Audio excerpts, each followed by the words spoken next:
Guess Grandma never loved you, my dad smirked, still standing beside her open casket. The whole room heard it. Nobody said a word. 3 weeks later, I watched him carry boxes out of that same mansion, the one he thought he'd inherited, while a sheriff's deputy supervised the eviction. Her secret will didn't just cut him out.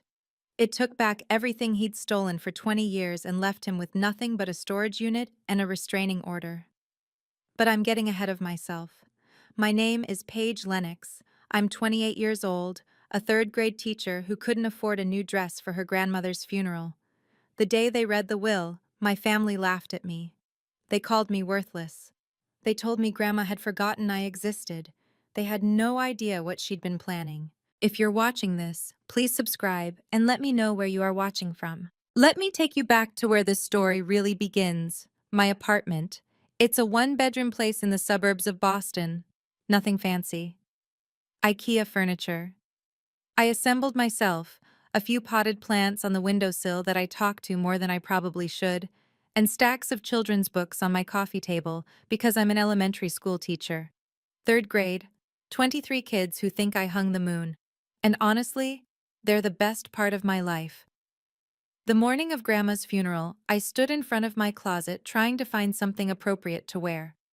I pulled out the only black dress I owned, a simple A-line I'd bought from Target 3 years ago for a colleague's memorial service. The fabric had faded slightly at the seams. I make $3,200 a month. I love my job, but that paycheck doesn't exactly allow for a new funeral dress. I slipped on my mother's pearl bracelet, the only thing I have left of her, and caught my reflection in the mirror. 28 years old, tired eyes, hair pulled back in a low bun. I looked exactly like what I was. A woman who'd learned to survive on very little. On my nightstand sat a framed photograph. Grandma Eleanor holding me when I was 7, both of us covered in flour from making her famous apple pie. That was taken 3 months before Mom died, before everything changed. I touched the glass gently. I'm coming to say goodbye, Grandma. That was the last time I felt truly loved in that family. At least that's what I thought, until 3 weeks later, when everything I believed turned out to be a carefully constructed lie. To understand what happened at that funeral, you need to understand what happened 20 years ago. I was 8 when my mother died. Cancer. The kind that takes everything slowly, then all at once. I remember the hospital room, the beeping machines, the way her hand felt cold even though she was still breathing. And I remember Grandma Eleanor, the only one who held me through the funeral while everyone else was too busy discussing inheritance and estate matters. After Mom was gone, my father changed, not overnight. It was gradual, like watching a photograph fade. First came the comments, "You look just like your mother." He didn't mean it as a compliment. Then came the comparisons. "Linda was weak, don't be like her." Aunt Patricia picked up where he left off. At every family gathering, she'd look at my report card and then at her son Marcus's. "Why can't you be more like your cousin? He's going places." Marcus was 2 years older and already being groomed for the family business. I learned to shrink, to take up less space, to apologize for existing. But Grandma's house was different. Every summer, I'd escape to her colonial revival mansion in Beacon Hill, and for 2 months, I'd remember what it felt like to be loved.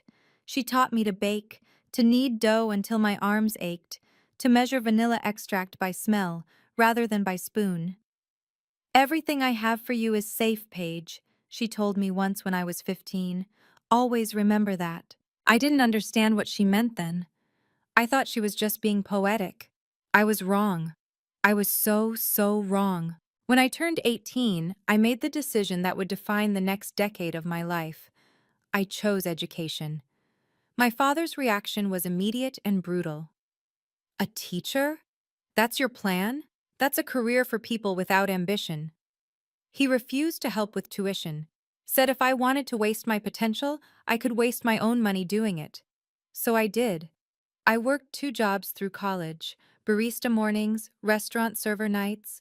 I graduated with honors and $47,000 in student loans. I was proud of myself. My father never once said congratulations. The distance from my family grew wider with every passing year. And somewhere along the way, they started keeping me away from Grandma too. Every time I tried to visit, there was an excuse. "She's tired today, Paige. The doctor said no visitors. Patricia is handling her care now. You'd just be in the way." Our phone calls became shorter. There was always someone in the room with her. I could hear the way her voice tightened, the way she chose her words carefully. But the last call, a month before she died, was different. "Paige," she whispered, her voice trembling.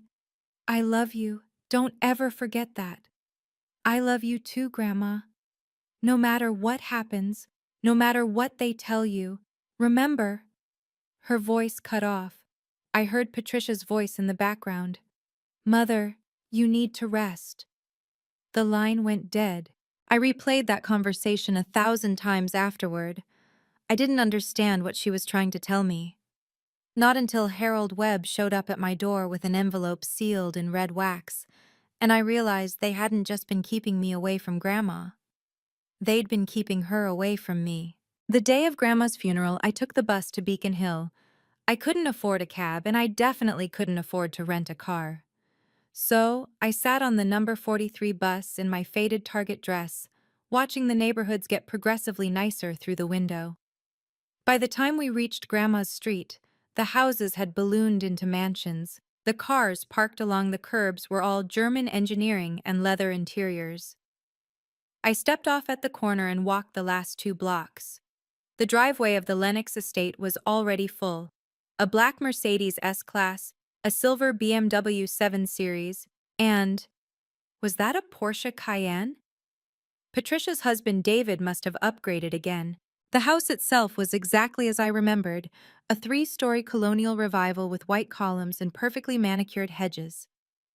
But standing on the front steps, I felt like a stranger, like I needed a ticket to enter.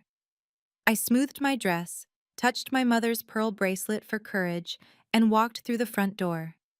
Inside, approximately 30 people milled about with glasses of wine and murmured condolences. I recognized some faces, distant cousins, Grandma's old business associates, but most were strangers to me. Patricia held court near the fireplace in a black Chanel dress that probably cost more than my monthly rent. A diamond necklace caught the chandelier light with every gesture she made. My father stood beside her, his Rolex Submariner glinting as he shook hands and accepted sympathy. He looked up when I entered, and for a moment, something flickered across his face. Surprise, maybe. Or annoyance. Marcus was the first to speak. He leaned toward his mother and stage whispered, "She actually came? Look at that dress. Target?" The laughter that followed was quiet, but I heard every note. After the funeral service, the family gathered in Grandma's study for the reading of the will. It was a beautiful room. Oak-paneled walls, floor-to-ceiling bookshelves, an antique desk that had belonged to my great-grandfather. Grandma's portrait hung above the fireplace, a painting commissioned when she was 50, just after she'd expanded Eleanor's kitchen to its 15th location. She was smiling in that portrait, confident, alive. I took a seat in the corner near the window, as far from my father and Patricia as I could manage. About 20 family members had crowded into the room, everyone who thought they might be mentioned in the will. The lawyer, Mr. Cromwell, was a thin man with wire-rimmed glasses and a Louis Vuitton briefcase. He'd been the family's attorney for as long as I could remember. He cleared his throat and opened a manila folder. The last will and testament of Eleanor Margaret Lennox, dated March 15th of this year. March 15th, just 3 months before she died. Cromwell began reading. "I, Eleanor Margaret Lennox, being of sound mind and body, hereby bequeath my estate as follows." The room was silent except for the ticking of the grandfather clock. "To my son, Daniel Lennox, I leave the family residence at 847 Beacon Street, along with all associated real property." My father nodded slowly, as if this was exactly what he'd expected. "To my daughter, Patricia Lennox Hartwell, and my son, Daniel Lennox, I leave my shares in Eleanor's Kitchen, LLC, 49% to each, with 2% designated for the company's charitable foundation. Patricia's hand went to her diamond necklace. She smiled. Cromwell turned the page, and then he closed the folder. That was it. My name hadn't been mentioned once. The silence that followed lasted maybe 3 seconds. To me, it felt like 3 hours. I sat frozen in my chair by the window, my hands clasped in my lap, trying to process what I'd just heard. Nothing. Grandma had left me absolutely nothing. Not a single photograph, not a piece of jewelry, not even my name in a sentence. Then my father turned to look at me. His lips curled into a smile. Not a kind smile, not a sympathetic smile, but the smile of a man who just won a game I didn't even know we were playing. Well, Paige, his voice carried across the room, making sure everyone could hear. Guess she never really loved you. Someone laughed. Then someone else. The sound rippled through the study like poison in water. Patricia adjusted her Hermes scarf, burnt orange, silk, probably worth more than everything in my closet combined, and added her own observation. At least now she knows her place. Marcus snorted from across the room. Maybe Grandma knew she'd just waste the money. Can't exactly invest in a teacher's salary, can you? More laughter. Louder this time. I looked around the room at the faces of my so-called family. Not a single person spoke up. Not one person said, "That's enough." They just watched, some with amusement, some with pity, but none with defense. I wanted to scream. I wanted to cry. I wanted to knock that smug smile off my father's face and tell him exactly what I thought of him. But I didn't give them the satisfaction. I stood up slowly. I smoothed my faded dress. I nodded once, not in agreement, but in acknowledgement. Acknowledgement that I finally understood exactly who these people were. And then I walked out. I didn't run. I refused to run. I walked through the study door, across the marble foyer, past the crystal chandelier and the fresh flower arrangements, and all the expensive trappings of a life I'd never been allowed to be part of. My heels clicked against the hardwood floors. Cheap heels, probably, compared to Patricia's Louboutins, but I kept my spine straight and my chin up. Behind me, I heard Patricia's voice, pitched just loud enough to travel. See? She doesn't even have the courage to fight back, just like her mother. Weak. I didn't turn around. The front door felt heavier than I remembered, or maybe I was just exhausted. I stepped out onto the stone porch, down the steps, past the row of luxury cars that gleamed in the autumn sunlight. The air was crisp, October in Boston, and I pulled my thin cardigan tighter around my shoulders. The bus stop was 2 blocks away.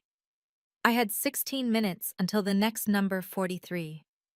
I was halfway down the driveway when I felt eyes on me. I turned. Rosa, Grandma's housekeeper for the past 25 years, stood in the side doorway. She was a small woman, silver-haired now, with kind eyes that had always reminded me of my mother's. She didn't wave. She didn't call out. But when our eyes met, she nodded. Just once. Just slightly. And in that moment, something passed between us. Something I couldn't name but would understand later. On the bus ride home, I pressed my forehead against the cold window and watched the nice neighborhoods give way to ordinary ones. Rain had started to fall, blurring the streetlights into watercolor smears. I told myself Grandma loved me. I had to believe that. Because if she didn't, then what had the last 20 years meant? 3 weeks passed. I went back to work. I taught my third graders about fractions and the water cycle and the difference between similes and metaphors. I graded papers at night, made lesson plans on weekends, and tried not to think about the will every time I closed my eyes. But at 2 in the morning, when sleep refused to come, I'd find myself in my living room reading Grandma's old cards. She'd sent me birthday cards every year until I was 25. Christmas cards, too, always with handwritten notes inside. They were the only correspondence that had ever made it through to me, probably because they were just cards, without any money that could be intercepted. I spread them out on my coffee table now, studying her familiar handwriting, blue ink on cream-colored Crane& Company stationery. To my dearest Paige, never forget how much you are loved. Happy birthday, sweetheart. Stay strong. Be brave. Remember, everything I have for you is safe. That phrase again. Everything I have for you is safe. What did it mean? Had she planned to leave me something and changed her mind? Had my father convinced her I didn't deserve it? Had she simply forgotten about me at the end? The questions circled my mind like vultures, but the answers remained stubbornly out of reach. By the third week, I'd almost convinced myself to let it go, to accept the narrative my family had presented. Grandma hadn't loved me enough. I hadn't been worth remembering. Almost. Then, on a quiet Saturday afternoon, my doorbell rang. I wasn't expecting anyone. I never had visitors, not anymore.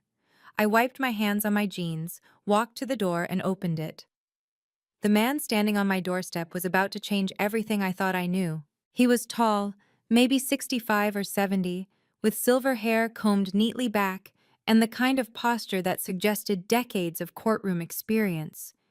His suit was a charcoal three-piece, well-worn but expensive, the kind of quality that ages gracefully rather than deteriorates.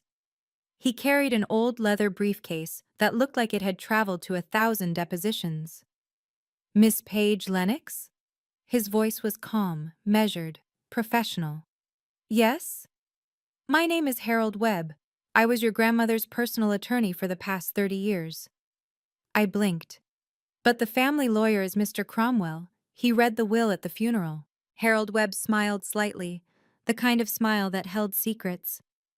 "Mr. Cromwell is your father's attorney, Miss Lennox. He has never been your grandmother's attorney. I have that distinction." He paused.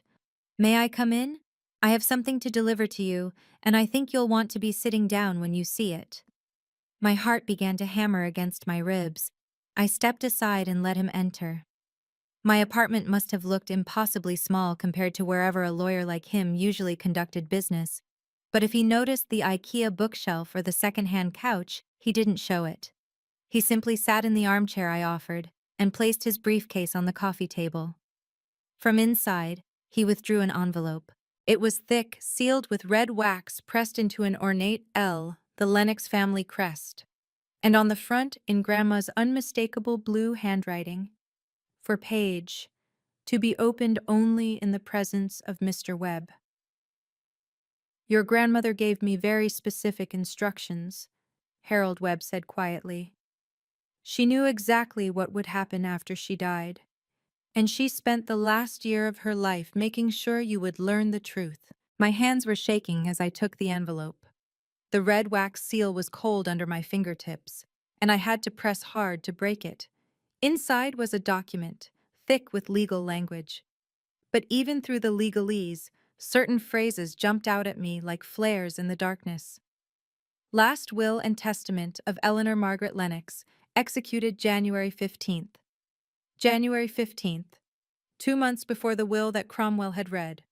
Harold Webb leaned forward slightly. "This will was executed at my office in Vermont, before an independent notary public. 2 witnesses signed, Mrs. Dorothy Whitmore and Mr. James Collins, both longtime friends of your grandmother. Neither has any connection to your father or aunt." I kept reading, my pulse pounding in my ears. "To my beloved granddaughter, Paige Eleanor Lennox, I leave the entirety of my estate, the family residence at 847 Beacon Street, my 100% ownership stake in Eleanor's Kitchen LLC, and all financial accounts held in my name, totaling approximately $2.3 million. I stopped breathing. "My son Daniel and my daughter Patricia are to receive nothing. They have already taken far more than their share during my lifetime, through means I will detail in the accompanying letter." "I don't understand," I whispered. "The will that Cromwell read was signed in March," Webb interrupted gently, "after your grandmother had been hospitalized and was being administered heavy sedatives. According to the records I've obtained, she was visited by your father and Mr. Cromwell during that period, when she was not capable of giving informed consent." He paused. "That document's validity is highly questionable. This one, the one in your hands, was executed when your grandmother was fully lucid. specifically to prevent what she knew they would attempt. Harold Webb withdrew a second envelope from his briefcase. This one wasn't sealed with wax. It was simply a cream-colored envelope, slightly worn at the edges, as if it had been handled many times before finally being set aside. "Your grandmother wanted you to have this as well," he said. "She wrote it over the course of several months. It explains everything." I opened it with trembling fingers. Inside were 8 pages of handwritten text, covered front and back in Grandma's familiar blue ink. The paper smelled faintly of lavender, her signature scent. "My dearest Paige," it began. "If you're reading this letter, it means I am gone. And it means they did exactly what I feared they would do. Cut you out entirely and make you believe I never loved you. Nothing could be further from the truth. I need you to know something that will be painful to read. For the past 20 years, since your mother's death, I have been sending you money. $500 every month deposited into an account that was supposed to be in your name. The total amount is $120,000. You never received a penny of it. Your father changed the account information without my knowledge. He's been keeping every transfer for himself. I didn't discover this until 3 years ago, when I noticed discrepancies in my banking records. By then, I was already growing weak, and they had begun to isolate me. They hired nurses who reported to them, not to me. They limited my phone calls. They screened my visitors. They were waiting for me to die so they could take everything. But they underestimated me, sweetheart. They forgot that I built a business empire from a single bakery. They forgot that I've kept records of every transaction I've ever made. Everything is documented, everything is proven, and I've arranged for you to receive it all when the time is right." I had to stop reading. My vision had blurred with tears. 20 years. $120,000, stolen by my own father. I wiped my eyes and kept reading. "In the safety deposit box at First National Bank in Vermont, you will find everything you need. Rosa has the access code. I trusted only her with it. Inside, there are 20 years of bank transfer records, account statements showing Daniel's name on the receiving account, and printed copies of emails between your father and Patricia discussing how to keep Paige from finding out." Harold Webb placed another document on my coffee table. This one was stamped with an official seal and the words, "To be read at the next family reunion." "Your grandmother was meticulous," he said. "She knew your father would call a family meeting within 3 months of her death. It's tradition. The Lennox family always gathers to formally divide assets after the mourning period. She wanted the truth to come out there, in front of everyone."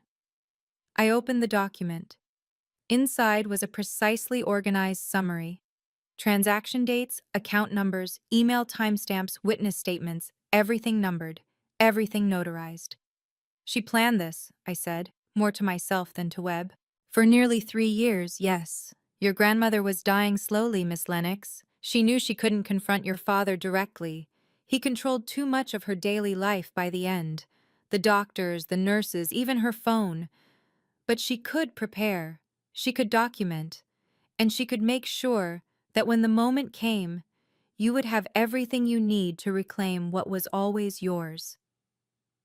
I looked down at the papers in my lap, the will, the letter, the evidence folder. "The family reunion is in 2 weeks, Webb continued. "I'll make the necessary arrangements. The question is, are you ready to walk back into that house?" I thought about my father's smirk, Patricia's Hermes scarf, their laughter at my grandmother's funeral. "I'll be there." Before the reunion, I needed to see Rosa. We met at a small cafe in Cambridge, neutral territory, away from any watchful eyes. She was waiting when I arrived, a cup of untouched coffee growing cold in front of her. When she saw me, her eyes immediately filled with tears. "Mija." She stood and pulled me into a hug. "I'm so sorry. I wanted to tell you. For years, I wanted to tell you." We sat down, and she told me everything. "Your grandmother loved you more than anyone else in this world," Rosa said, gripping my hands across the table. "But they controlled her, Paige. They controlled everything. I watched them do it, watched your father limit her phone calls, screen her visitors, even monitor what she wrote in letters. The Christmas cards, I said. That's why they never had money in them anymore. Rosa nodded. She tried, at first. They intercepted the checks. After that, she could only send cards, and she had to be careful even with those. Patricia read them before they were mailed. But she was documenting everything. For years. Rosa's voice dropped to a whisper. She would call me into her room at night, when the nurses weren't watching. Rosa, she'd say, I need you to remember something for me. She gave me the safe deposit box code piece by piece, one number at a time, so no one would ever find the full sequence written down. And the emails? The bank records? All in the box. She printed everything herself late at night on the office computer when they thought she was sleeping. Rosa's eyes blazed with quiet fury. That woman was sharper than all of them combined. She just let them think she was weak. I squeezed Rosa's hands. She was protecting me. Until her last breath, Mija. Until her last breath. Okay, friends, let's pause here for just a moment. I know you're dying to find out what happened at that family reunion. Trust me, I'll get there. But before we continue, if you're watching and you haven't subscribed yet, now's the time to hit that button. And drop a comment below. What do you think my father's face looked like when the letter was read? Let's see who can guess closest. Okay, let's continue. The night after I met it with Rosa, I couldn't sleep. I sat in my apartment surrounded by documents, the will, the letter, the evidence summary, spread across my coffee table like a war map. And in a way, that's exactly what it was. A battle plan, carefully constructed by a woman who knew she wouldn't live to fight it herself. But I wasn't a fighter. I never had been. Part of me wanted to take the money and disappear, hire a lawyer, file the paperwork, never see my father's face again. Did I really need to confront them publicly? Did I need to stand in that room full of people who had laughed at me and demand they listen to the truth? Then I picked up Grandma's letter and read the last page. I know this will be difficult for you, Paige. You've always been gentle like your mother was. But sometimes being gentle means being trampled. Sometimes the only way to protect yourself is to stand up and speak, even when your voice shakes. I'm not asking you to do this for revenge. I'm asking you to do this because you deserve to be seen. You deserve to have your place in this family acknowledged, not with their permission, but with proof they cannot deny. Show them who you are. Show them who I raised you to be. And then walk away with your head high, knowing you owed them nothing and gave them only the truth. I set down the letter. Through the window, the city lights of Boston twinkled in the darkness. My grandmother had spent 3 years preparing for this moment. She'd documented every lie, every stolen dollar, every manipulation. She'd done the hard work so I wouldn't have to fight alone. The least I could do was show up. My phone rang the next morning. The caller ID said Dad. He hadn't called me in over a year. My stomach clenched as I answered. Paige. His voice was smooth, controlled, the voice he used in business meetings. I heard you've had a visitor. How did he know? My mind raced. Had someone seen Webb's car? Had they been watching my apartment? I don't know what you're talking about, I said carefully. Don't play stupid with me. If someone has been filling your head with nonsense about the will, I suggest you ignore them. Mother's estate was handled properly. The lawyers confirmed everything was in order. Cromwell confirmed it. Your lawyer. A pause. When he spoke again, his voice had an edge. Be very careful, Paige. If you're thinking about causing trouble, if someone has convinced you to pursue some kind of legal challenge, you should know that you'll lose. You have no resources, no connections, no proof of anything. I said nothing. I've been patient with you, he continued. I overlooked your failure to build a proper career. I overlooked your refusal to contribute to this family. But if you try to take what doesn't belong to you, I will not be patient anymore. Doesn't belong to me? The words escaped before I could stop them. You're not part of this family, Paige. Not really. You never were. Your mother made sure of that when she raised you to be exactly like her. Soft, weak, worthless. His voice turned cold. Stay away from the reunion. Stay away from the estate. And stay out of my way. The line went dead. I stood in my kitchen, phone still pressed to my ear, heart pounding. He was scared. For the first time in my life, my father was actually scared. Good. The pressure campaign didn't stop with my father. That afternoon, a text arrived from Marcus. Heard you're stirring up drama. Seriously, Paige? Even for you, this is pathetic. Let it go before you embarrass yourself worse than you already have. I didn't respond.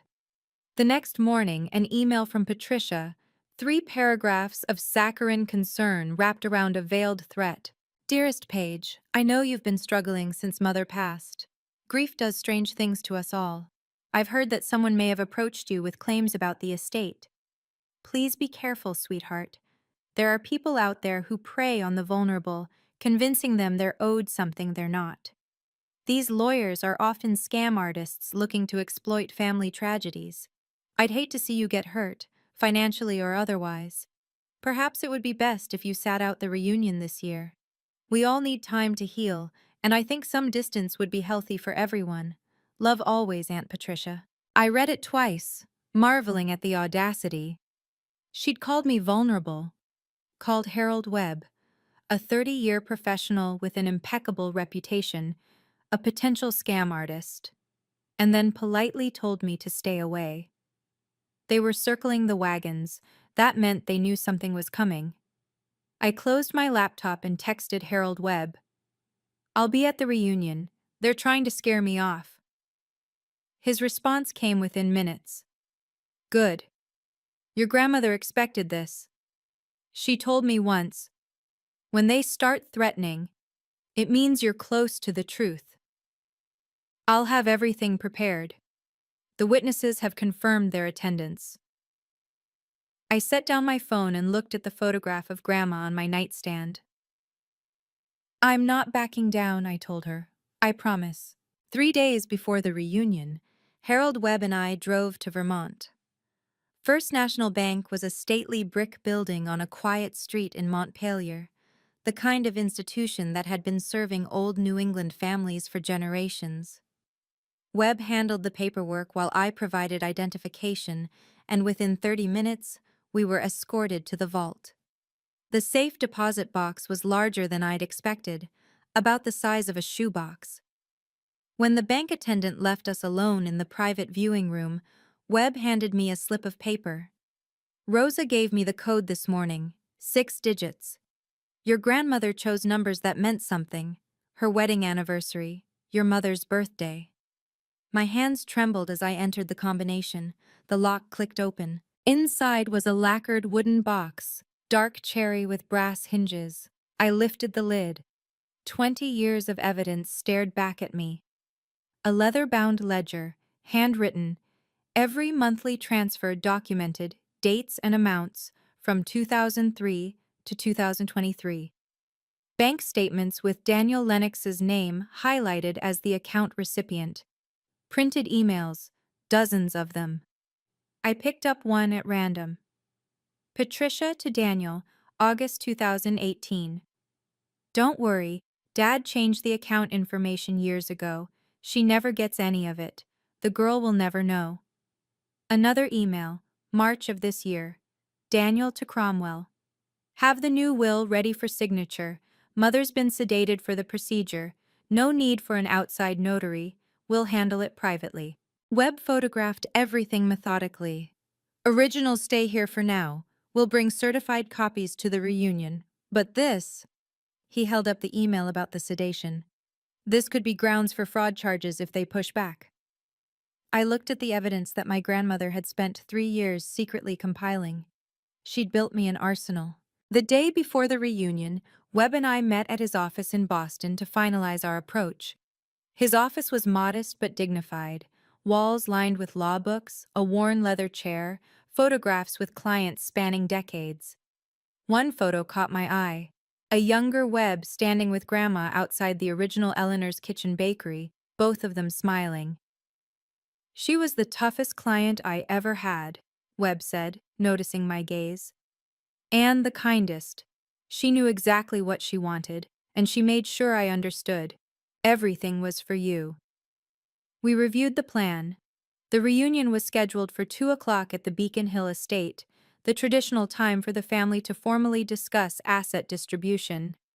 I had every right to attend as a family member. Webb would accompany me as my legal representative. "We don't accuse," Webb instructed. "We don't attack. We simply present the facts. Your grandmother's letter, the will with its proper witnesses, the documented evidence. Let the papers speak for themselves." What if they try to throw us out? They won't, not with witnesses present. He smiled slightly. Mrs. Whitmore and Mr. Collins have already confirmed they'll be there. They were your grandmother's closest friends for 50 years. They watched her build that business. They're not going to let her final wishes be ignored. I nodded, but my stomach was still churning with nerves. "Miss Lennox." Webb's voice softened. "Your grandmother believed in you. She spent her final years making sure you would have the tools to stand up for yourself. Don't think of this as a confrontation. Think of it as a delivery. You're simply delivering the message she was never allowed to give in person." I took a deep breath. "Then let's make sure she's heard." The night before the reunion, I sat alone in my apartment with Grandma's letter in my lap. Outside, Boston was quiet, the kind of late-night stillness that makes everything feel amplified. My own breathing, the ticking of the clock, the weight of what tomorrow would bring. I read her words again for what must have been the 100th time. "Show them who you are. Show them who I raised you to be." Who was I? A third-grade teacher with a faded Target wardrobe and $47,000 in student debt. A woman who had spent her whole life trying to shrink small enough to avoid her father's contempt. A girl who had believed, even when every instinct told her otherwise, that maybe she just wasn't worth loving. But Grandma had loved me. Quietly, fiercely, strategically. She'd loved me enough to document every injustice for 3 years. She'd loved me enough to build a case that couldn't be disputed. She'd loved me enough to reach beyond the grave and say, "I see you. I believe in you. Now believe in yourself." I picked up my mother's pearl bracelet from the nightstand and clasped it around my wrist. Mom would have been proud of this moment too, I thought. She'd always told me that strength wasn't about being loud, it was about knowing when to stand firm. Tomorrow, I would walk into that house for the 3rd time in my life. The first time, as a child, before everything went wrong. The second time, for a funeral where they laughed at my grief. And now, this time, not as a victim, but as the executor of my grandmother's final wish. I laid the letter carefully on my nightstand and finally closed my eyes. Tomorrow, the truth would speak. Webb picked me up at noon in his silver Volvo. Nothing flashy, just reliable and dignified like the man himself. I'd spent an hour getting ready. For the first time in years, I hadn't dressed to disappear. I wore a navy blue dress, simple, well-cut, bought with 2 months of savings. My mother's pearl bracelet, a touch of lipstick. I looked professional, put together, like someone who belonged in any room she chose to enter. The drive to Beacon Hill took 25 minutes. Neither of us spoke much. There wasn't anything left to say. Webb had the documents in his briefcase. I had Grandma's letter in my purse. The witnesses had confirmed their attendance via text that morning. When we turned onto Grandma's street, I saw the cars already lining the driveway. More than at the funeral, this was the big event after all, the official asset division, the moment they'd all been waiting for. Webb parked at the curb, and we walked up the front path together. The door was open, and the sound of conversation drifted out. Laughter, clinking glasses, the confident voices of people who believed they'd already won. The foyer was crowded. I counted at least 40 faces, maybe more. Cousins I barely knew. Business associates. Patricia's social circle. Everyone dressed in their finest, as if this were a celebration rather than a reckoning. And there, in the center of the living room, stood my father. He was mid-conversation with Cromwell when he looked up and saw me. His expression shifted. Surprise, then anger, then, just for a second, fear. Patricia turned a moment later. Her Cartier bracelet caught the light as her hand froze mid-gesture. The room didn't quite fall silent, but it dimmed. Whispers, glances. I had arrived. Marcus was the first to break the tension. Paige. He stepped forward, arms crossed, that familiar sneer on his face. I thought Dad made it clear you weren't welcome here. This meeting is for beneficiaries of the estate. You know, people Grandma actually left something to. A few people chuckled. Patricia smiled approvingly at her son. My father walked toward me, his Rolex catching the light from the chandelier above. Paige, I thought we had an understanding. No, Dad, you issued a threat, that's different. Something flickered in his eyes. Surprise, maybe, at the steel in my voice. I'd never talked back before, not once in 28 years. Patricia glided forward, her black Dior dress rustling softly. Sweetheart, I know this is hard, but causing a scene won't bring Mother back. Why don't you go home and we can discuss this privately another— Actually, Harold Webb interrupted, stepping up beside me. Miss Lennox has every right to be here. As a member of the Lennox family, she is entitled to attend any family gathering regarding estate matters. He opened his briefcase and withdrew a manila folder. And I have documentation that makes her presence not only appropriate, but necessary. The room shifted. I could feel it, the change in energy, the sudden sharpening of attention. Patricia's smile faltered. Harold? What exactly do you think you're doing? My job, Mrs. Hartwell. The job Eleanor Lennox hired me to do 30 years ago. He looked around the room, meeting every pair of eyes. Mrs. Whitmore? Mr. Collins? Would you mind stepping forward? From the back of the room, two elderly figures moved toward us. Dorothy Whitmore, Grandma's best friend since childhood. James Collins, her former business partner. Both looked directly at my father. Neither of them looked pleased. Harold Webb laid a thick document on the mahogany table in the center of the living room. This, he announced, is the last will and testament of Eleanor Margaret Lennox, executed on January 15th of this year, 2 months before the document that Mr. Cromwell read at the funeral. A murmur rippled through the room. I saw Cromwell's face go pale. This will was executed at my office in Vermont, before an independent notary public. The witnesses who signed it are standing before you now. Webb gestured toward Mrs. Whitmore and Mr. Collins. Both have sworn affidavits attesting to Mrs. Lennox's mental clarity at the time of signing. Mrs. Whitmore's voice rang out clear and sharp. Eleanor was as lucid as anyone in this room. More so than most, I'd say. She knew exactly what she was doing. James Collins nodded. I've known Eleanor for 60 years. She was not confused. She was not manipulated. She made this decision deliberately. Webb continued, his voice steady. According to this will, the legally valid will, the entirety of Eleanor Lennox's estate is bequeathed to her granddaughter, Paige Eleanor Lennox. This includes the family residence at 847 Beacon Street, 100% ownership of Eleanor's Kitchen LLC, and all financial accounts totaling approximately $2.3 million. The silence that followed was absolute. 40 sets of eyes turned to look at me, then at my father. His face had gone gray. Patricia gripped the back of a chair, her knuckles white. That's impossible, my father finally managed.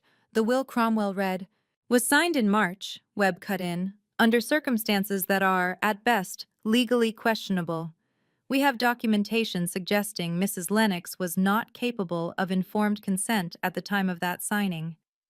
My father turned to Cromwell. Tell them that document is legal. Cromwell said nothing. This is absurd. My father's voice cracked through the silence like a whip. My mother was clearly not in her right mind when she signed that fabrication. She was old, she was confused, she didn't know what she was doing. Daniel, Mrs. Whitmore's voice was ice. I have known your mother since we were children. She was sharper at 82 than you have ever been in your life. Don't you dare insult her memory. My father turned on her, jabbing a finger in the air. You don't know what you're talking about. Mother was manipulated by her, probably. He pointed at me. Or by this ambulance-chasing lawyer who— Mr. Lennox, Webb interrupted calmly. I would caution you against making defamatory statements in front of 40 witnesses. I'll say whatever I damn well please. This is my house. Actually, Webb replied, according to this will, it's Miss Lennox's house. Patricia stepped forward, her composure slipping. Harold, you've worked for this family for 30 years. How could you betray us like this? I worked for Eleanor, Mrs. Hartwell. Not for you. Never for you. Webb's voice was cold. And Eleanor made her wishes absolutely clear. She knew what you and your brother were doing. She documented everything. Documented? Patricia's voice went shrill. Documented what? I stepped forward, holding my grandmother's letter in both hands. My voice was steady, steadier than I felt. Everything, Aunt Patricia. She documented everything. 20 years of stolen money, emails between you and Dad discussing how to keep me from finding out, the circumstances under which the March will was signed. I looked around the room. She wanted me to read it here, in front of everyone. Those were her final wishes. My father lunged forward. Don't you dare. Daniel, Mr. Collins' voice boomed. Sit down, or I will personally escort you out. Okay, everyone. This is the moment we've all been waiting for. The letter is about to be read, and everything is about to change. But first, if you're watching on your phone, turn up your volume so you don't miss a single word. And if this story is hitting you in the feels, smash that like button and let me know you're with me. Now, let me read you what my grandmother wanted the whole family to hear. My hands didn't shake as I unfolded the letter. Something had settled inside me, a quiet certainty that this moment was exactly what Grandma had designed it to be. This letter, I said, my voice carrying across the silent room, was written by my grandmother, Eleanor Lennox, in the final year of her life. She asked that it be read at the first family gathering after her death, word for word. I began to read. To those I called my family, if Paige is reading this letter, it means I am gone. It also means you did exactly what I knew you would do.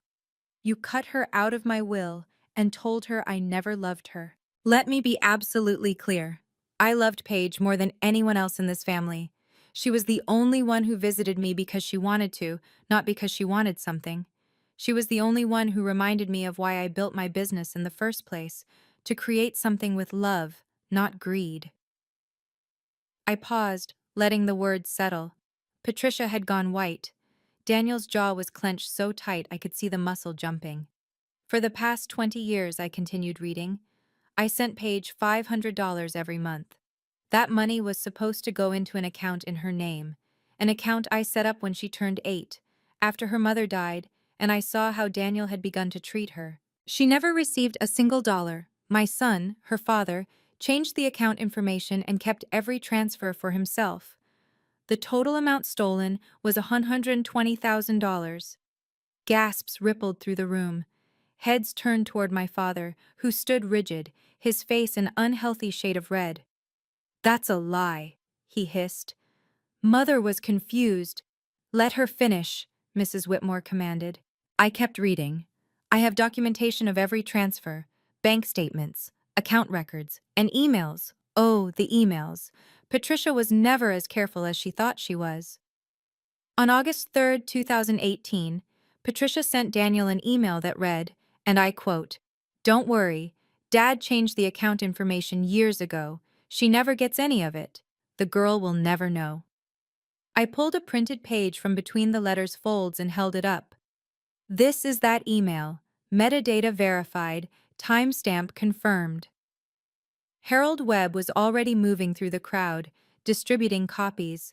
I watched Patricia's face as she saw her own words in black and white. Her mouth opened, but no sound came out. That's taken out of context," she finally stammered. "I was talking about something else entirely." "There are 47 more emails," I said calmly. "Would you like me to read them all?" Silence. I returned to the letter. In March of this year, while I was hospitalized and sedated following a medical procedure, Daniel and his lawyer came to my room with a new will. I do not remember signing it. I was not capable of informed consent, but I was told later, by Rosa, who witnessed it, that they guided my hand.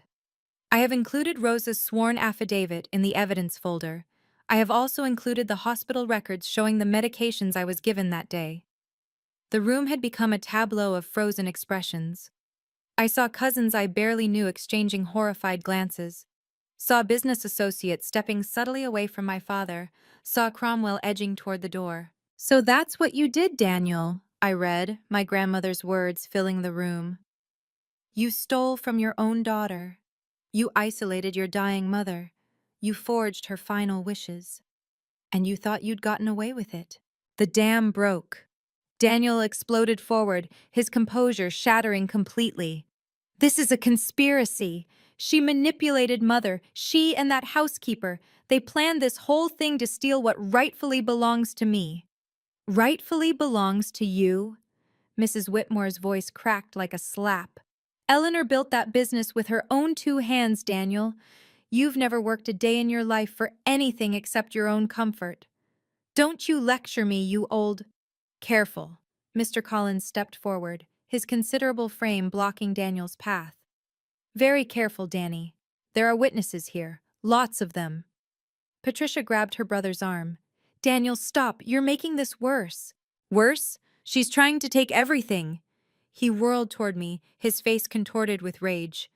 "You were nothing. You are nothing. A pathetic schoolteacher living in a 1-bedroom apartment, and you think you can just walk in here and—" "I think," I said quietly, "that I'm reading my grandmother's letter, which is what she wanted. Would you like me to continue?" He stood there, chest heaving, surrounded by family members who were all, I noticed, keeping their distance from him. No one came to his defense. No one spoke up to say this was all a misunderstanding. The silence was its own kind of verdict. "Mrs. Whitmore," Harold Webb said formally, "would you confirm for the room that Mrs. Lennox was of sound mind when she signed the will in my office last January?" "I would confirm it under oath," Mrs. Whitmore replied. "I sat beside her. I watched her read every word, and I watched her smile when she signed it because she said, and these were her exact words, 'Finally, Paige will know the truth.'" My father made a sound, something between a groan and a curse, and collapsed into a chair. Patricia began to cry. Harold Webb let the moment stretch. Then he opened his briefcase one final time. "For the benefit of everyone present," he announced, "I will now summarize the legal implications of what we've established today." The room was utterly still. Even Daniel had stopped his protestations, though whether from shock or strategy, I couldn't tell. First, the will executed in my office in January, witnessed by Mrs. Whitmore and Mr. Collins before an independent notary, is the legally valid last will and testament of Eleanor Lennox. All assets listed therein, including this residence, the ownership stake in Eleanor's Kitchen LLC, and all financial accounts totaling approximately $2.3 million, belong to Miss Paige Lennox. Patricia's sobs grew louder. Marcus had gone pale, his earlier sneer long forgotten. Second, based on the evidence of financial redirection documented over 20 years, Miss Lennox has authorized me to pursue civil litigation against Daniel Lennox and Patricia Hartwell for fraud and misappropriation of funds. The stolen amount of $120,000, plus accumulated interest and legal fees, totals approximately $180,000. "You can't prove any of this in court," Daniel muttered, but his voice lacked conviction. "We have bank records, email correspondence with verified metadata, and multiple witnesses including Mrs. Rosa Martinez, who will provide sworn testimony about the circumstances of your mother's care in her final years." Webb's tone was clinical, devastating. "We also have hospital records that raise serious questions about the circumstances under which the March will was signed." He paused, looking directly at Cromwell, who was hovering near the doorway. "Additionally, I will be filing a formal complaint with the State Bar Association regarding potential ethical violations by Mr. Cromwell. The investigation will proceed independently of the civil case." Cromwell's face went white. Without a word, he slipped out the front door. No one tried to stop him. The reactions came in waves. First, the relatives who'd been standing closest to my father took several deliberate steps backward. It was almost choreographed, a visible distancing from the man who, minutes ago, had been the presumed patriarch of the Lennox family. Then the murmurs began. A cousin I barely knew, Uncle Robert's daughter, I think, spoke first. I always thought it was strange how Eleanor never talked about Paige at family gatherings. Now I understand. They wouldn't let her. A woman I recognized as one of Grandma's old business associates shook her head slowly. Eleanor was the most generous woman I ever knew. The idea that her own children would do this to her. My great-aunt, my grandmother's sister, made her way through the crowd toward me. She was small, white-haired, using a cane. She had been seated in the corner throughout the reading, and I'd barely noticed her. Paige. Her voice was frail, but clear. She took my hand in both of hers. I always told Eleanor she should have protected you better. She said she was trying. I didn't understand what she meant. Her eyes glistened with tears. Now I do. If you need anything at all, you call me. I squeezed her hand. Thank you. Around the room, similar scenes were unfolding. People approaching me to offer quiet condolences, quiet support. People turning their backs on Daniel and Patricia. Marcus had retreated to a far corner, staring at his phone as if hoping this was all some social media nightmare he could simply close. His father, Patricia's husband David, stood apart from his wife, his expression unreadable but notably cold. And through it all, Daniel sat slumped in his chair, Rolex glinting on his wrist, watching his carefully constructed world crumble around him. No one offered him comfort. No one even looked at him. Before I left, I walked over to where my father sat. He looked up at me, and for the first time in my life, I saw something other than contempt in his eyes. I saw fear. I saw the dawning realization that the power dynamic between us had fundamentally shifted and would never shift back. I didn't come here for revenge, I said, my voice quiet enough that only he and the few people closest could hear. I came because Grandma asked me to. She wanted the truth spoken out loud, in front of the family, not in a courtroom. Here. He said nothing. His jaw worked, but no words came. You stole from me for 20 years. You isolated me from the one person who loved me unconditionally. You laughed at me at her funeral. I paused. I don't need you to apologize. I don't need you to admit you were wrong. I know what you did, and now everyone else does too. I turned to include Patricia, who stood frozen nearby, mascara tracking down her cheeks. You're not my family. You never were. Family doesn't treat people the way you treated me. Family doesn't steal from children. Family doesn't control dying women to steal their final wishes. I straightened my shoulders. We're done. After the legal matters are settled, you won't hear from me again. That's not a threat. It's a gift. For me. I looked around the room one final time. 40 faces, some sympathetic, some shocked, all watching. Grandma wanted me to have this moment, I said, louder now. Not for vengeance, for closure, for the truth. I folded her letter carefully and placed it back in my purse. I hope she's at peace now. I know I am. I turned and walked toward the door. No one stopped me. 3 months later, my life was unrecognizable. Not because I moved into the Beacon Hill mansion. I didn't. I sold it. 47 rooms and a lifetime of complicated memories weren't what I needed. Instead, I bought a modest 3-bedroom house near my school, with a garden out back and a kitchen big enough to actually bake in. The money from the sale, combined with the other assets, gave me options I'd never imagined. But I didn't quit teaching. Those 23 third graders still needed someone to explain fractions and read them stories about unlikely heroes. Maybe now more than ever. What I did do was create something that would have made Grandma proud. Eleanor's Promise. That's what I called it. A scholarship fund for children who've lost a parent. Not just for college tuition, but for the everyday things that grief makes people forget. School supplies, field trip fees, a new winter coat when the old one doesn't fit anymore. The things no kid should have to worry about while they're learning how to live without their mom or dad. Rosa came over every Sunday. We'd spend the afternoon baking together, Apple pies mostly, using Grandma's exact recipe. The smell of cinnamon and butter would fill my little house, and for a few hours, it felt like Grandma was still with us. She would be so proud of you, mija, Rosa told me one afternoon, flour dusting her silver hair. Not because of the money, because of who you became.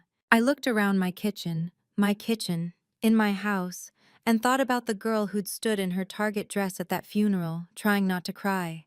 She felt like a stranger now, but also, somehow, like someone I'd finally gotten the chance to know. The legal consequences unfolded exactly as Harold Webb had predicted. The civil lawsuit proceeded smoothly, almost anticlimactically. Faced with the mountain of evidence Grandma had compiled, my father and Patricia had no choice but to settle. The total repayment came to $182,000. The original stolen amount, plus interest, plus legal fees. It wasn't about the money for me. It was about the record. A legal document that stated in black and white that they had defrauded their own family member for 2 decades. My father's real estate company didn't survive the scandal. Without Grandma's assets propping it up, assets he'd apparently been borrowing against for years, the whole enterprise crumbled within 6 months. Last I heard, he'd sold the Rolex and was living in a rental apartment in Worcester. I didn't feel satisfaction at his fall. I didn't feel much of anything at all, actually, just a kind of quiet closure. Patricia fared slightly better, but not by much. David filed for divorce 3 weeks after the reunion. Apparently, he'd had no idea about the full scope of his wife's involvement in the fraud. He'd always thought the Lennox wealth was legitimately inherited. Learning his wife had been party to elder manipulation and theft for years was more than he could reconcile. Marcus lost his position at his father's company when the company ceased to exist. For the first time in his life, he had to apply for jobs like everyone else. I heard through the family grapevine that he was working as a financial analyst at a mid-tier firm in Connecticut. A solid job, actually. Maybe being forced to earn something for once would be good for him. Cromwell's license to practice law was suspended pending investigation. The outcome was still uncertain, but his reputation was thoroughly destroyed. Actions had consequences. Finally, on the 1-year anniversary of Grandma's death, I drove to the cemetery alone. It was a perfect autumn day, the kind she would have loved. Golden leaves crunching underfoot, that crisp New England chill in the air, the smell of wood smoke from somewhere distant. I carried a bouquet of white roses and a small container of apple pie, still warm from my oven. Her headstone was simple, elegant. Eleanor Margaret Lennox, 1941-2023. She built with love. I'd chosen that inscription myself. It seemed right. Hi, Grandma. I settled onto the grass beside her grave, not caring if my coat got dirty. It's been a year. I wanted to tell you what happened. I talked for almost an hour about the reunion and the expressions on their faces when the truth came out, about selling the house and starting the scholarship fund, about Rosa's Sunday visits and the way my kitchen smelled like her kitchen used to smell. I think I finally understand what you were trying to teach me, I said eventually. All those summers, all that baking, you weren't just teaching me recipes, you were teaching me that love is patient, that it plans ahead, that sometimes the strongest thing you can do is prepare quietly and let the truth speak when the moment is right. I touched the cold granite of her headstone. I thought I was alone for so long. I thought you'd forgotten me at the end. But you never did you? You were fighting for me the whole time. You just couldn't let anyone see. A breeze rustled through the autumn leaves. It felt somehow like an answer. Thank you, Grandma. I wiped my eyes. For everything. For loving me the way you did. For making sure I knew. I left the pie beside the flowers. She would have liked that. So that's my story. The whole thing, from the funeral where they laughed at me, to the reunion where the truth came out, to the life I'm living now. If you're watching this, and you've experienced something similar, if your own family has made you feel worthless, or taken things that belong to you, or told you that you don't matter, I want you to know something. Your value isn't determined by the people who should have loved you but didn't. It isn't measured by whether they apologize or admit they were wrong. It isn't contingent on their recognition or their approval. Sometimes the people who truly love us can't say it out loud. Sometimes they're trapped by circumstances or illness, or the very people they're trying to protect us from. But that doesn't mean the love isn't real. Sometimes it shows up years later, in documents and letters, and carefully preserved evidence of every injustice. And sometimes, the best thing you can do for yourself is walk away from people who hurt you, even if they share your blood. That's not betrayal. That's self-preservation. That's honoring the people who actually did love you by refusing to let their sacrifice be wasted. My grandmother taught me that truth has a power of its own. You don't need to scream. You don't need to fight. Sometimes you just need to let the paperwork speak for itself. I still teach third grade. I still bake apple pies on Sunday. I still wear my mother's pearl bracelet every single day. But I'm not the girl who stood in that funeral parlor believing she was unloved. I know better now. And that knowledge, that certainty, was my grandmother's real gift. Not the money, not the house, the truth.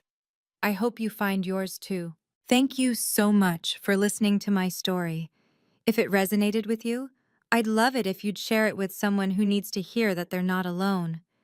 Hit that subscribe button if you haven't already, and check out the description below.